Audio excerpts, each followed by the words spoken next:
तो हठ योग के अंतर्गत हठ प्रतिपिका पढ़ चुके थे। बस ठीक है, अब घेरण संहिता का अध्ययन कर रहे हैं।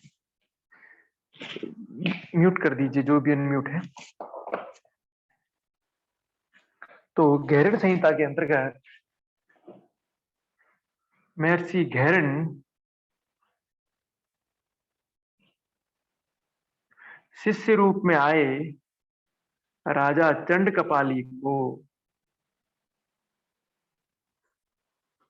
योग का उपदेश देते हैं।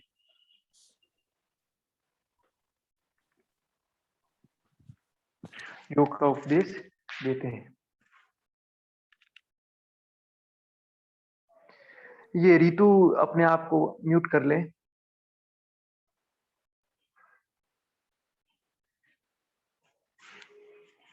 तो महर्षि घेरण राजा चंड कपाली को योग का उपदेश देते हैं। वह योग का उपदेश घेरण संहिता के रूप से जाना जाता है। इसे घटस्थ योग भी कहते हैं।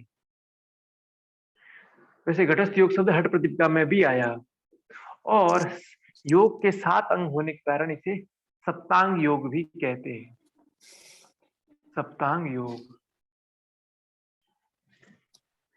तो ये घेरण संहिता में घटस्थ योग या सप्तांग योग का वर्णन है। हठ प्रतिपिका में चतुरंग योग का वर्णन था।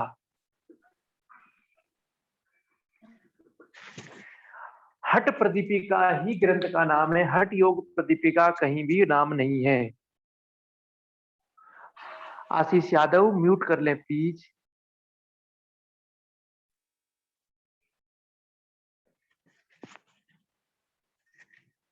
तो हठ प्रतिपिका है, वो केवल धाम गलती से हठ योग प्रतिपिका के रूप में छापता रहा, बाद में हठ प्रतिपिका कर लिया। तो ये चतुरंग योग या 4 अंग है योग के। घेरण संहिता में घटस्थ योग के 7 अंग है। कितने अंग है? 7।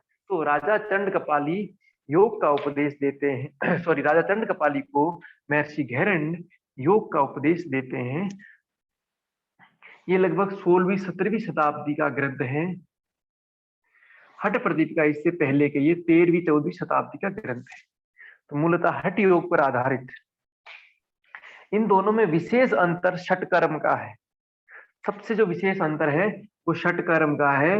यहाँ षटकर्म पहला अंग है, जबकि यहाँ आसन पहला अंग है। षटकर्म को ज्यादा महत्वपूर्ण नहीं माना है। प्राणायाम से भी शुद्धि, इन्होंने षटकर्म से शुद्धि सबसे महत्वपूर्ण अंग इन्होंने षटकर्म माना है। ये अंतर है। उसमें कुल 4 उपदेश थे, इसमें 7 अध्याय है, 7 उपदेश है। इस प्रकार ये घेरण संहिता आरंभ होता है।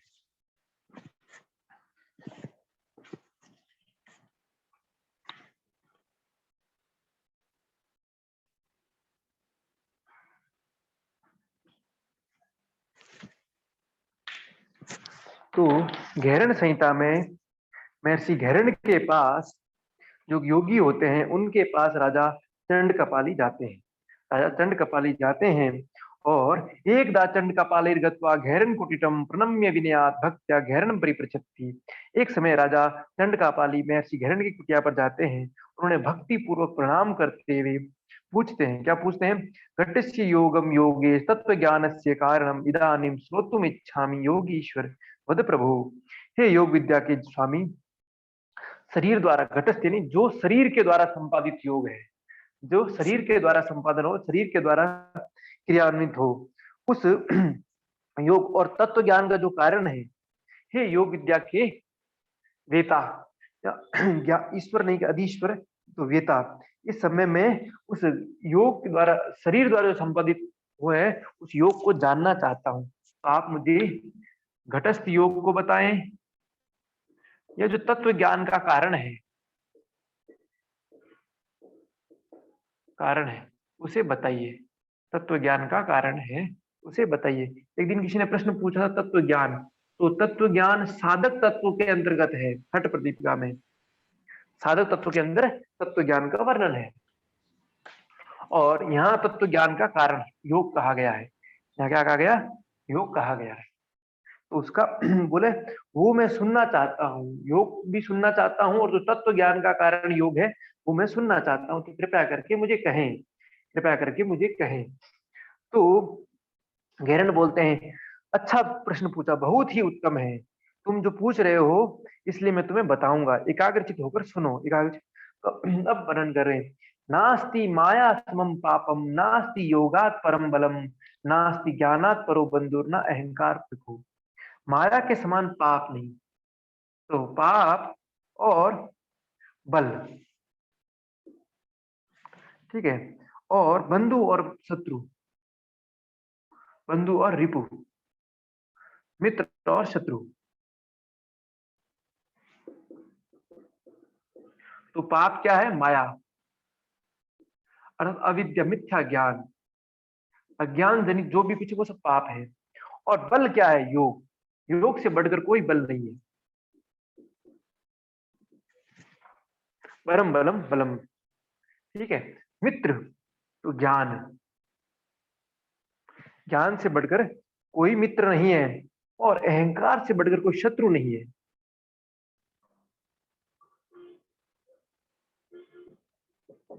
अहंकार से बढ़कर कोई शत्रु नहीं है। तो ये चार चीज बताइए, माया से बढ़कर पाप नहीं, योग से बढ़कर बल नहीं, ज्ञान से बढ़कर कोई मित्र नहीं, और अहंकार से बढ़कर कोई शत्रु नहीं। ये घेरन ऋषि राजा चंड कापाली को बताते हैं। फिर बोलते हैं, अभ्यास का आदि वर्णा नाम यथा शास्त्राणी बोधियेत तथा योगम संसाध्य तत्व ज्ञानम च लभ्यते। जिस प्रकार का इत्यादि वर्णमाला का अभ्यास करने से शास्त्रों का ज्ञान हो जाता है। शास्त्रों का बोध कैसे होगा? जब तक वर्णमाला नहीं आएगी। तो वर्णमाला का अभ्यास करने से शास्त्र का बोध करने लायक हो जाते हैं। उसी प्रकार योग को प्राप्त करके तत्व ज्ञान प्राप्त किया जा सकता है। तो जैसे शास्त्र ज्ञान प्राप्त करने की सीढ़ी का इत्यादि वर्णमाला है, इसी प्रकार तत्व ज्ञान की सीढ़ी ये योग है। इस योग के माध्यम से तत्व ज्ञान प्राप्त किया जा सकता है, किया जाता है। फिर बोलते हैं, सुकृते दुष्कृते कार्य जायते प्राणी नाम घटा, घटादुत्पत्ति कर्म घटी यंत्रम तथा भ्रमित। अच्छे और बुरे कर्मों के परिणाम में प्राणियों के शरीर, तो प्राणी शरीर धारण के ऊपर अच्छे और बुरे, ये हम उपनिषदों में भी पढ़ चुके हैं। मनुष्य जन्म पाप पुण्य मिश्रित कर्म। तो बोल रहे हैं सुकृत और दुष्कृत से,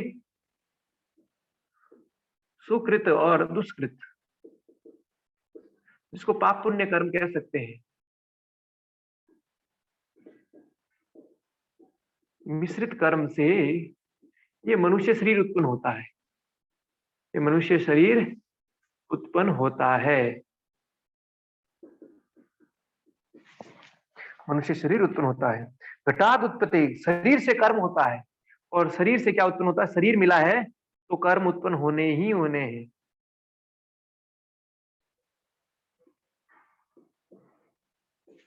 शरीर से कर्म उत्पन्न होता है, और इस प्रकार रहट में पानी के पात्र ऊपर नीचे आते, जिसी पर कर्म और शरीर का कर्म चलता रहता है। ठीक है, रहट में पानी के पात्र ऊपर नीचे आते जाते रहते हैं। उसी प्रकार कर्म से शरीर, और शरीर से, क्योंकि मनुष्य शरीर इन कर्मों से मिला है, सुकृत विस्कृत कर्मों से। तो इस प्रकार ये शरीर से कर्म, और कर्म से शरीर, शरीर से कर्म, ये प्रोसेस, ये प्रक्रम निरंतर चलता रहता है, ये निरंतर चलता रहता है। ऐसा महर्षि घेरण्य राजा चंड कापाली को बताते हैं। तो शुक्र दुष्कृत कर्मों से मनुष्य शरीर मिलता है, और मनुष्य शरीर से कर्म उत्पन्न होते हैं, कर्म से फिर शरीर, शरीर से कर्म। इस प्रकार ये भ्रमित, जिस प्रकार घड़ी में सुई घूमती है, इसी प्रकार मनुष्य भी या जीवात्मा भी भ्रमण करती रहती है सदा। ठीक है, 12 के बाद एक, एक से फिर प्रोसेस वही, जैसा घड़ी घूमती है ऐसे ही मनुष्य जीवन घूमता रहता है, घूमता रहता है। फिर बोल रहे हैं, जिस प्रकार बैलों के घूमने से रेहट में लगे पानी के पात्र ऊपर और नीचे आते जाते, उसी प्रकार कर्मों के कारण जीव जन्म और मृत्यु के चक्कर में घूमता रहता है। कर्म के चक्कर में जीव जन्म और मृत्यु के चक्कर में घूमता रहता है। तो निरंतर ये प्रोसेस चलता है, निरंतर ये प्रोसेस चलता है। अब बोलते हैं पानी में स्थित कच्चे घड़े के समान निरंतर जीर्ण हो रहा है, उसको योग रूपी अग्नि से पकाकर शरीर को शुद्ध करें। जिस प्रकार कच्चा घड़ा है, उसे पकाया नहीं है, इसको पानी में डाल देंगे तो मिट्टी धीरे धीरे गलती रहेगी और घड़ा नष्ट हो जाएगा। इसी प्रकार बोल रहे हैं ये हमारा शरीर भी कच्चे घड़े के समान है और ये नष्ट होता जा रहा है। योगाग्नि, योग की अग्नि में इसको पकाएंगे तभी ये दृढ़ रह पाएगा और जीवित अधिक रह पाएगा, शुद्ध हो पाएगा, ठीक है, मजबूत हो पाएगा। यदि घड़े को पकाया नहीं जाए, पानी में डाल देंगे तो कुछ समय बाद गल के नष्ट हो जाएगा। लेकिन घड़ा पका लिया, उसके बाद पानी में डाल देंगे तो महीनों तक पानी रहता है उसमें, कोई समस्या नहीं, कोई समस्या नहीं। इसी प्रकार बोल रहे हैं कुल मिला के जिस प्रकार घड़े को तपाया जाता है अग्नि में, इस पर योग रूपी अग्नि से शरीर को तपाया जाए, शुद्ध किया जाए तो शरीर और अधिक उपयोगी और अधिक शक्तिशाली बन जाता है। अब सप्त साधन का वर्णन है। अब सप्त साधन का आगे वर्णन है।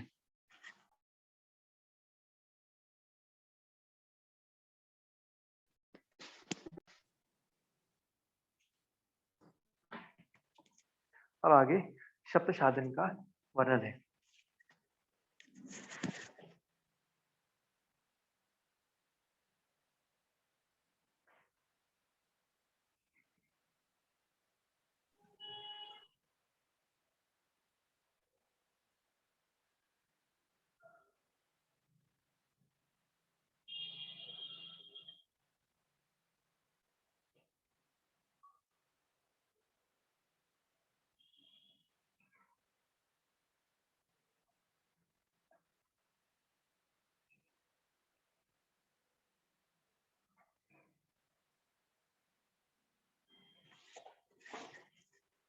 सप्त साधन का वर्णन करते हुए कह रहे हैं शोधनम दृढ़ता चेव स्थैर्यम धैर्यम च लाघवम प्रत्यक्षम चैव निर्लिप्तम घटस्य सप्त साधनम। घट के शब्द शब्द है शोधन, शोधनम, दृढ़ता, चैव स्थैर्यम, धैर्यम च लाघवम, धैर्यम लाघवम प्रत्यक्षम निर्लिप्तम।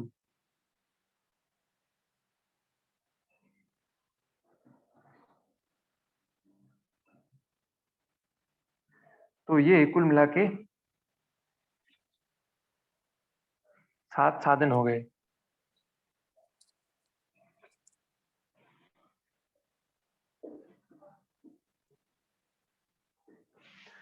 ठीक है, आगे बोल रहे हैं षट कर्मणा शोधनम चा आसनेन भवेद दृढ़म। षट कर्मों से शोधन होता है।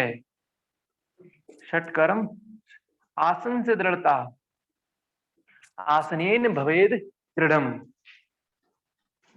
आसनेन भवेद दृढ़म। कीर्ति मेनारिया, कीर्ति म्यूट कर ले प्लीज। मुद्रा स्थिरता, स्थैर्यम, स्थिरता मुद्रा से, ठीक है। षटकर्म शुद्धि करते हैं, आसन के द्वारा दृढ़ता उत्पन्न होती है, मुद्रा से स्थिरता प्राप्त होती है, धैर्य, प्रत्याहार, प्रत्याहार से धैर्य प्राप्त होता है, प्राणायाम से हल्कापन आता है,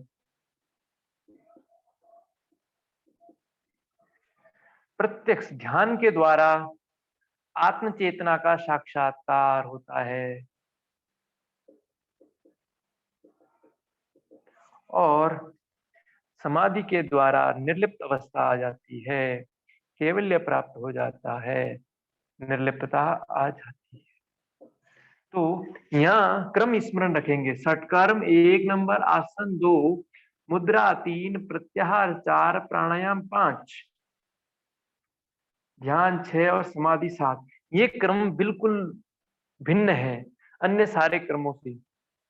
आसन के बाद सब जगह प्राणायाम है, सब जगह, लेकिन गहरन ऋषि ने आसन के बाद मुद्रा, मुद्रा के बाद प्रत्याहार, तत्पश्चात प्राणायाम का वर्णन किया है। तो षटकर्म, आसन, मुद्रा, प्रत्याहार, प्राणायाम, ध्यान, समाधि।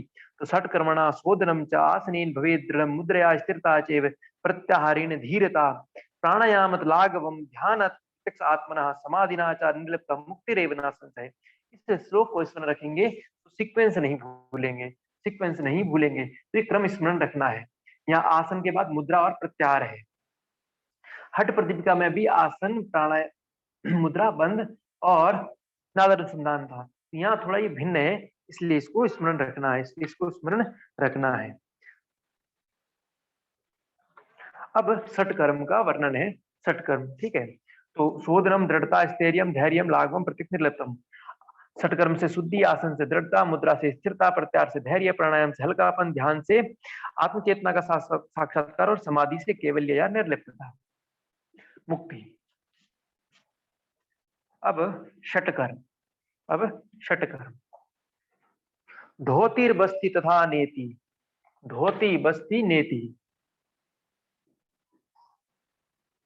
यहां तक तो एक जैसे हैं हट में इसमें, वहां इसमें परिवर्तन है। इसमें नौली, त्राटक, कपाल भाती,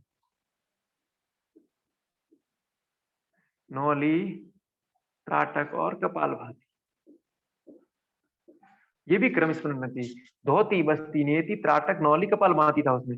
इसमें धोती बस्ती नेति, नौली, त्राटक और कपाल भाती, और कपाल भाती। तो छठ कर्म कुल मिला के 6 कर्म होने के कारण, 6 क्रियाएं होने के कारण इनको षट कर्म कहा गया है, शुद्धि क्रियाएं हैं। आयुर्वेद में पंच कर्म है, हठ योग में षट कर्म है।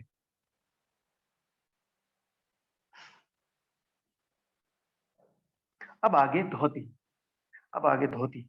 अंतर धोती, दंत धोती, हृदय धोती, मूल शोधम धोती, चतुर्विधा कृत्वा घटम कुर्वन्ति निर्मलम। ये शरीर को निर्मल करते हैं। धोती 4 प्रकार की, षटकर्म, षटकर्म के अंतर्गत धोती, और ये धोती 4 प्रकार की। अंतर धोती, दंत धोती, हृदय धोती, अंतर धोती, दंत धोती,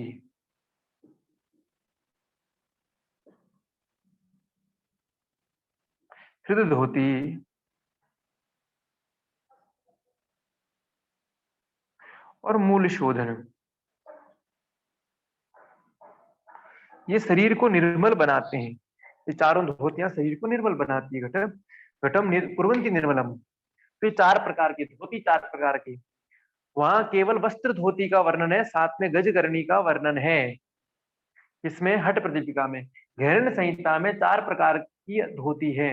अंतर धोती, दंत धोती, हृदय धोती, मूल शोधन। अब इसमें भी प्रकारांतर से भिन्न भिन्न है। धोती 4 प्रकार की है। अब अंतर धोती, अंतर धोती भी 4 प्रकार की। वात शारम, वारी शारम, वहनी शारम, बहिष्कृतम, ये भी 4 प्रकार की है। वात सार, वारी सार, वात वायु को बोलते हैं, वारी जल को बोलते हैं, वहनी अग्नि को बोलते हैं, वहनी सार और बहिष्कृत।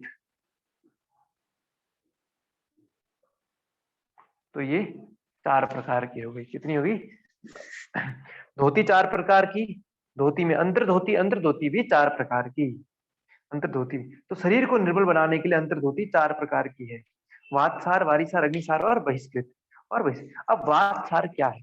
अब वातसार क्या, उसका वर्णन करते हुए कहा गया है, काक चंचुवदास्येन पिबेत वायुम सने सनी, चालयेत उदरम पश्चात वर्तमना रेचये छने सनी। कुएं की चोंच की भांति मुख करके धीरे धीरे वायु को अंदर लेवे, वायु को अंदर खींचना है, और तत्पश्चात पेट को चलाएं, पेट को चलाएं, पेट में हलचल उत्पन्न करें, और पीछे के मार्ग से, वर्तमानवत गुदा मार्ग से धीरे धीरे उसको निकाल लेवे, गुदा मार्ग से उसको धीरे धीरे निकाल लेवे। तो शीतली प्राणायाम के लगभग है, लेकिन वहां नासिका से छोड़ते हैं। यहाँ संघ प्रक्षालन जो जल का करते हैं, वायु का संघ प्रक्षालन है। तो पेट को विभिन्न प्रकार से चलाएं। तो मुख से श्वास भरें, कुछ देर पेट को चलाएं, और गुदा मार्ग से उस वायु को बाहर निकाल दें, वायु को। अब इस वातसार का फल क्या है? वातसारम परम गोप्यम देह निर्मल कारकम, नाशियेत सकला रोगान वहनी उद्दीपिता। शरीर को मल रहित करने वाला वातसार क्रिया अत्यंत गुप्त रखने योग्य, संपूर्ण रोगों को नष्ट करता है, जठराग्नि को उद्दीप्त करता है, संपूर्ण रोगों को नष्ट करता है और जठराग्नि को उद्दीप्त करता है। अब वारिशार, आकंठम पूरयेत वारि वक्त्रेण च पिबेशने चालयेत उदरेणेव च उदरेत दधः। मुख के द्वारा धीरे धीरे जल को पिए, कंठ पर्यंत भर लें, पेट द्वारा उसे चलाएं और अधोमार्ग से निकाल लें। तो ये वारिसार, इसको शंख प्रक्षालन भी कहते हैं आधुनिक भाषा में। शंख प्रक्षालन, प्रक्षालनी धोना। तो शंख के समान जो हमारा उदरीय संस्थान है, इसको धोना। तो ये वायु के माध्यम से था, यहाँ ये जल के माध्यम से हो गया। तो शंख प्रक्षालन में 5 आसनों का अभ्यास करते हैं, ये स्मरण रखना चाहिए, ठीक है। शंख प्रक्षालन में या वारिसार में 5 आसन के, ठीक है, उसमें ताड़ासन, त्रियक ताड़ासन, कटी चक्रासन, त्रियक भुजंगासन और कौवा चालासन। ये 5 आसन इसमें करते हैं। प्रश्न आ जाए संघ प्रक्षालन या वारिसार अंतर्धोती में कितने आसन, ये ग्रंथ में वर्णन नहीं है, इसमें रखना है। ये योग विद्यालय मुंगेर आसन प्राणायाम मुद्रा बंद के अंतर्गत उन्होंने दिया है, लेकिन ये प्रसिद्ध है, इसी प्रकार किया जाता है, कराया जाता है। इसलिए इसका प्रश्न यदि आ जाए, तो इनका सीक्वेंस आ जाए, तो भी इसी क्रम भी यही रहेगा, ताड़ासन, त्रियक ताड़ासन, कटी चक्रासन, टी के और टी के। इस प्रकार इसमें रहना है, ताड़ासन, त्रियक ताड़ासन, कटी चक्रासन, त्रियक भुजंगासन और कौवा चालासन। ये इसका सीक्वेंस है, ये सीक्वेंस है। वारिसार अर्थात संघ प्रक्षालन में 16 गिलास को लघु संघ प्रक्षालन कहा है और 32 गिलास को पूर्ण, तो पूर्ण वारिसार अंतर्धोती 32 गिलास पानी, 8 लीटर पानी, 16 गिलास 4 लीटर पानी, इसमें ये कहा गया है, इतना स्मरण रखना है। अब इसका लाभ, अब इसके लाभ का वर्णन करते हुए कहा गया है, देह को निर्मल करने वाला वारिसार भी अति गोपनीय है, इसे प्रयत्न पूर्वक सिद्ध करें। ये इससे शरीर दिव्य हो जाता है, शरीर दिव्य हो जाता है, ऐसा कह रहे हैं।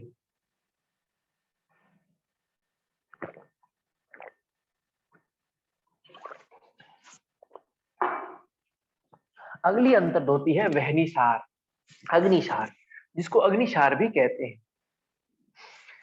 नाभि ग्रंथि मेरु पृष्ठे सत्वारम कार्ये अग्निसारम ये धोतिर न योग सिद्धता। हम उद्यान बंद करते हैं, ठीक उद्यान बंद में जाकर उधर को हिलाना, उधर को आगे पीछे करना, इन्होंने 100 बार बोला है। नाभि की ग्रंथि को मेरुदंड के साथ 100 बार लगाएं। जो नाभि की ग्रंथि हम उद्यान बंद लगाते हैं, उस उद्यान बंद को लगाना और छोड़ना 100 बार, उद्यान बंद को लगाना छोड़ने की प्रक्रिया 100 बार करने को इन्होंने अग्निसार कहा है, इन्होंने अग्निसार कहा है। इसके निरंतर अभ्यास से योगियों को सिद्धि मिलती है, क्या मिलती है? सिद्धि। अब इसका लाभ, लाभ का बता रहे हैं, यह धोती पेट के रोगों से उत्पन्न कष्टों को छुड़ाकर पेट की अग्नि को बढ़ाती है, जठराग्नि बढ़ाती है। ये देवताओं के लिए भी दुर्लभ है। केवल इस धोती के अभ्यास से ही शरीर दिव्य हो जाता है, केवल इस अग्निसार से ही दिव्य हो जाता है, तेजस्वी हो जाता है। अब बहिष्कृत अंतर्धोती, कहा कि कौवे की चांच की भांति ओठों को करके मुंह से श्वास लेकर पेट को खूब भरें, आधा याम 1.5 घंटे वायु को अंदर ही रोकें और गुदा मार्ग से निकाल लें। ये अत्यंत गोपनीय, ये भी तो उसमें रोका नहीं गया है, वात्सार में बहिष्कृत में आधा याम 1.5 घंटा तक रोकने को कहा गया है।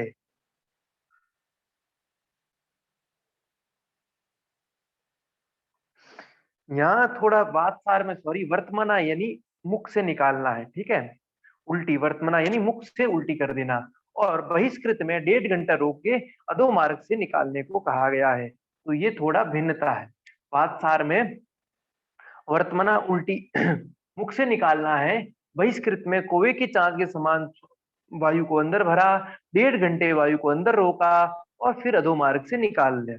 फिर सॉरी, ये वर्तमाना ही है दोनों में, फिर अधो मार्ग ही है। तो फिर इसमें रोकना नहीं कहा गया है, इसमें तुरंत वही ये 5 पेट को चलाएं और निकाल दें, और बहिष्कृत में 1.5 घंटे, आधा याम मतलब 1.5 घंटे, 90 मिनट तक वायु को भीतर रोकें, 90 मिनट तक वायु को भीतर रोकें, तत्पश्चात अधोमार्ग से निष्कासित कर दें, अधोमार्ग से निष्कासित कर दें। इस प्रकार ये अंतर्धोती पूर्ण हुई। वातसार, वारिसार, वहनीसार और बहिष्कृत। अब इस बहिष्कृत के अंतर्गत नाड़ी प्रक्षालन का वर्णन है। आंत के पश्चात मल मार्ग में एक नाड़ी होती है, उस नाड़ी प्रक्षालन का वर्णन अतिरिक्त किया है। तो बोल रहे नाभि तक गहरे जल में बैठकर शक्ति नाड़ी अर्थात मलाशय को, अर्थात रेक्टम को बाहर निकालें। जब तक उसका मल ना छूटे तब तक दोनों हाथों से उसे साफ करें, धोकर फिर पेट में स्थापित करें। देवताओं के लिए दुर्लभ ये शक्ति नाड़ी स्वच्छ करने की विधि गोपनीय कही गई है, इससे भी साधक दिव्य हो जाता है। तो रेक्टम की सफाई को इन्होंने नाड़ी प्रक्षालन शब्द का प्रयोग किया है। क्या क्या है? नाड़ी प्रक्षालन। तो प्रश्न आ सकता है, क्योंकि इसको धोती के अंतर्गत नहीं वर्णन किया, जिस तरह गजकर्णी को भिन्न से हट प्रतिज्ञा में वर्णन किया है, इसी प्रकार इस नाड़ी प्रक्षालन का अलग से वर्णन किया गया है, अर्थात मलाशय की शुद्धि, मलाशय की शुद्धि, रेक्टम की शुद्धि को यहाँ नाड़ी प्रक्षालन कहा गया है, यहाँ नाड़ी प्रक्षालन कहा गया। इस प्रकार ये अंतर्धोती पूर्ण हुई। तो दो अंतर्धोती एक जैसी है, बहिष्कृत और वातसार। मुंह से श्वास को भीतर लें, पेट को चलाएं, बाहर छोड़ दें। वातसार है, बहिष्कृत में मुंह से वायु को खींचे, 1.5 घंटे तक वायु को पेट में स्थित करें, तत्पश्चात दो मार्ग से निकाल दें। ये बहिष्कृत है, ये बहिष्कृत है।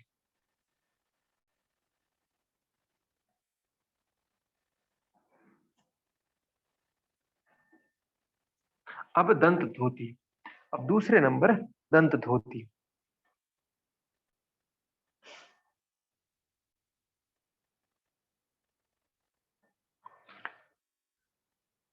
अब बहिष्कृत धोती के अंतर्गत ही इन्होंने नाड़ी प्रक्षालन को लिया। अब बोल रहे हैं साधक मनुष्य जब तक 1.5 घंटे धारण करने की शक्ति को नहीं प्राप्त कर लेता तब तक उससे बहिष्कृत धोती सिद्ध नहीं होती है। बहिष्कृत धोती सिद्ध कब होगी? जब तक वो वायु को भीतर 1.5 घंटे धारण ना कर लें, धारण ना कर लें। अब आगे दंत धोती, अब आगे दंत धोती। दंत मूलम जिह्वा मूलम रंध्रज्ज कर्ण युग्मयो कपाल रंध्रम पंचेत दंत धोती विद्यते। दंत धोती 5 प्रकार की है, दंत धोती 5 प्रकार की। दंत मूल, नंबर 1 पे दंत मूल, नंबर 2 पे जिह्वा मूल, दांतों की सफाई, जिह्वा की शुद्धि, जिह्वा मूल। रंध्रंच, दोनों का कानों, युग्मश्च अर्थात कर्ण रंध्रों की सफाई। ये 2 है, ये एक ही है, ये एक है। और अंतिम है कपाल रंध्र, अंतिम है कपाल रंध्र की सफाई, कपाल रंध्र की शुद्धि। ये एक। इस प्रकार वैसे 4 नामों में ये दंत धोती 5 प्रकार की है। 4 नामों में दंत धोती 5 प्रकार की, पंचेति लिखा है। अंतर धोती 4 प्रकार की थी, अंतर धोती 4 प्रकार की थी, ये 5 प्रकार की है, ये 5 प्रकार की है। ठीक है। दंत धोती विद्यते, तो कपाल रंध्र में तालु 5 धोतियों के द्वारा दंत धोती की जाती है। तो 5 प्रकार की हो गई। दंत मूल 1, जीवा मूल 2, कपाल सॉरी कर्ण रंध्र के 2 और कपाल रंध्र 1, तो 5 प्रकार की। और दंत मूल धोती खदिरेण रसेनाथ मृत्यका शुष्कया मार्जयेत दंत मूलं तु यावत् किल विषमः। खदीर वृक्ष के रस अथवा कत्थे या सूखी मिट्टी के द्वारा जब तक मल पूर्णतया दांतों के नष्ट ना हो जाएं, हट ना जाएं, तब तक दांतों का शोधन करना चाहिए। तो दंत मंजन को दंत मूल धोती कहा गया है। इसके लाभ बता रहे हैं। योगियों की योग साधना में दंत मूल धोती श्रेष्ठ धोती है।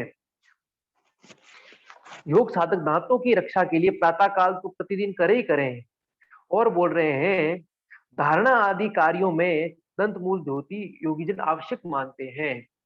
धारणा आदि जितनी भी महत्वपूर्ण क्रियाएं हैं उसमें दंत धोती आवश्यक है, आवश्यक है। दूसरी जिह्वा मूल धोती, जिह्वा को शुद्ध करने वाली ये धोती लंबी जिह्वा, बुढ़ापा, मृत्यु, रोग आदि को नष्ट करते हैं। तर्जनी, मध्यमा, अनामिका तर्जनी, मध्यमा, अनामिका अंगुली तीनों मिलाकर गले के मध्य तक प्रवेश कराएं। तो जो हट प्रदीपिका में दोहन था, ठीक है, इन तीनों अंगुलियों से यहाँ तक मूल तक, जीवा के मूल तक डाल के इसका दोहन, इसकी शुद्धि करनी चाहिए। ठीक, गले के मध्य तक प्रवेश कराएं। धीरे धीरे जीभ के मूल को शुद्ध करें। शुद्ध करके कफ विकार को नष्ट करें। कफ विकार को नष्ट करें। तो अच्छे से सफाई करने पर जीवा के मूल में जो कफ विकार है वो शुद्ध हो जाता है। फिर बोलते हैं, जीवा के अग्र भाग को लोहे के किसी पात्र से, यंत्र से धीरे धीरे रगड़ते हुए खींच कर शुद्ध करें। फिर मक्खन से दोहन करें। ठीक जिस प्रकार लंबाई बढ़ाई जा रही थी हट प्रदीपिका में, काटने के अतिरिक्त यहाँ सब का सब जीवा मूल धोती के अंतर्गत जीवा का दोहन, अच्छे से सफाई, कफ दोष का निवारण, फिर इसको खींचना, फिर उसको खींचना, उसको बढ़ाने के लिए बोल रहे हैं। फिर बोल रहे नित्यम कुर्यात प्रयत्नेन, इसको नित्य प्रतिदिन रस्त होने के समय प्रयत्न पूर्वक करें। इस प्रकार प्रतिदिन करने से जीभ लंबी हो जाती है। तो प्रातः और साय दोनों काल करने का इसको कहा गया है। प्रातः साय दोनों समय करने को कहा गया है। इससे जीवा लंबी हो जाती है। अब तीसरी कर्ण धोती। ध्यान रखिए जीवा में कौन कौन सी अंगुलियां प्रयुक्त की गई थी। पहली तीनों अंगुलियां, ठीक है, कनिष्ठिका को छोड़ के पहलो तीनों अंगुलियां जीवा की, तर्जनी, मध्यमा और अनामिका। ठीक है, अब आगे कर्ण धोती। तर्जन्य अनामिका, तर्जन्य अनामिका योग, तर्जनी और अनामिका अंगुलियों को मिलाकर, तर्जनी और अनामिका इनको मिलाकर दोनों कान के छिद्रों की शुद्धि करें। नित्य अभ्यास करने से भीतर नाद प्रकट होता है। इन दोनों से सफाई करने को बोला गया है। ठीक है, इन दोनों से सफाई, तर्जनी और अनामिका, तर्जनी और अनामिका से दोनों को, और प्रतिदिन अभ्यास करने से आंतरिक नाद सुनाई देने लगता है। अब अंतिम दंत मूल अंतर धोती जो है, दंत धोती सॉरी, वो है कपाल रंध्र शोधन। तो दाहिने हाथ की मुट्ठी बांधकर अंगूठे को उठाकर उसके द्वारा प्रातः नींद से जागने के बाद भोजन के पश्चात दिन के अंत में प्रतिदिन तालु मूल में स्थित छिद्र को या मस्तक के उस छिद्र को, जो शिशुओं के माथे में हड्डियों को कोमल तालु होता है, उसको शुद्ध करें। बच्चों को देखा होगा हमने, जो विदीर्ण द्वार कहा था, ब्रह्मरंध्र जहाँ बच्चों का धड़कता है, उसको बोलते दाएं हाथ की मुट्ठी बांधकर अंगूठे को उठाकर। ठीक है, इसको इन्होंने ऐसा करने को बोला है। ठीक है, जिसको ना नक्सीर आ जाती है उसके लिए भी अपने यहाँ जल में भिगो कर उसको यहाँ थपकी दी जाती है। तो यहाँ कुल मिला के इन्होंने मुट्ठी बांध के अंगूठा भिन्न करके इसको इस प्रकार करने को कहा है। और कब कब करना है, तो प्रातः नींद के जागने के बाद, भोजन के बाद और दिन के अंत में। ठीक है, दीवान दिन के अंत में, भोजन के पश्चात और निद्रा के जागने, सुबह, शाम और भोजन के पश्चात।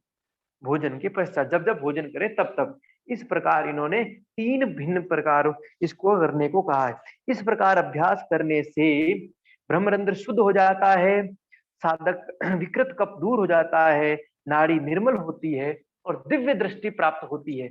यहाँ महत्वपूर्ण, दिव्य दृष्टि किसके द्वारा प्राप्त होती है, तो कपाल रंध्र शोधन आ चुका है, और भी आएगा, उसको स्मरण रखना है। लेकिन यहाँ एक जो कपाल रंध्र के दिव्य दृष्टि होती है। तो कुल मिला के ब्रह्मरंध्र को थपकी देना मुट्ठी बंद करके, उसको इन्होंने कपाल रंध्र दंत धोती कहा है। कपाल रंध्र दंत धोती।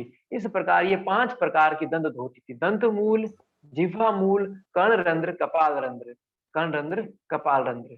जिह्वा मूल में 3 अंगुलियों का साथ में कहा है, तर्जनी, अनामिका और मध्यमा, और रंध्र, कर्ण रंध्र में तर्जनी और अनामिका, तर्जनी और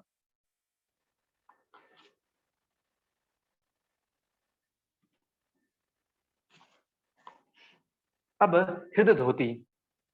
हृदय धोती त्रिविधा कुर्यात दंड मनवसा।